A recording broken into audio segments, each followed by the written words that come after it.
To the U.S. Capitol and looking there at the White House this morning, Donald Trump has taken questions from reporters for the first time since the presidential election. He's also said something for the first time, that he will step down, that he will leave the White House. Lindsay Duncombe is our senior Washington editor. She is there in Washington. It has been now more than 2 weeks since Joe Biden was declared the winner of the presidential election. Not yet officially confirmed, but finally an admission that Donald Trump will leave. Lindsay. Well, will leave if Joe Biden is officially by the Electoral College confirmed in that vote, which happens on the 24th of December.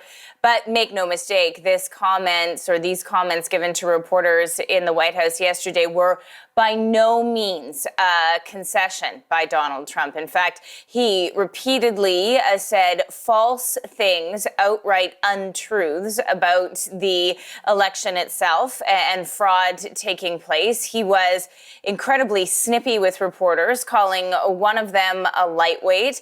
What is happening right now is we're building up to December 14th. That's the next key date when the electors from each state will vote and Joe Biden's victory will be confirmed. The White House, Donald Trump's strategy could be to try to get some of those electors to go against the certified results.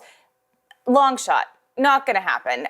Yet Donald Trump is very much saying that things could happen to keep him in the White House. Here is how he responded to those questions from reporters yesterday. The Electoral College does elect President-elect Joe Biden. Are you not going to leave this building? Just so you, certainly I will. Certainly I will. And you know that. But I think that there will be a lot of things happening between now and the 20th of January. A lot of things. If the Electoral College votes for Joe Biden, will you concede? Well, if they do, they made a mistake. Now, that is not true, but we have to remark upon the amount of Americans who do believe what Donald Trump is saying. In fact, Heather, a poll put out by Reuters earlier this month suggested that of the Republicans surveyed, about half of them believe that the election was wrong and that Donald Trump did win re-election. So the process of continuing to spread this misinformation is something that will potentially make it quite difficult for Joe Biden to gain people's trust once he takes over in the White House.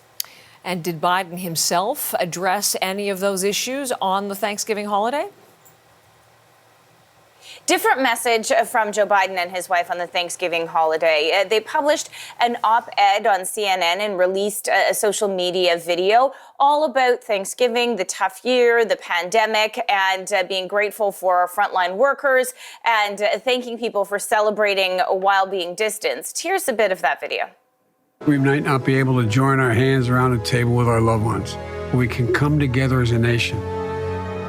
I know better days are coming.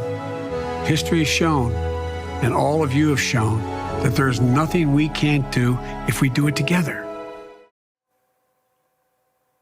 And here's what to watch for on the transition front next week, Heather. This is when we are expecting to see some key economic positions being announced from the Biden team. These will be people who will be tasked with leading the United States economy out of the coronavirus crisis, even as cases continue to rise. And it'll also be interesting because this is a place where Joe Biden has to balance that long-standing rift between the moderates in the Democratic Party and the more progressives. And we'll really get a signal of the kind of economic recovery that this team wants to put in place. No mean feat, that balancing act. Thank you very much, Lindsay. Appreciate it. Our senior Washington editor, Lindsay Duncombe.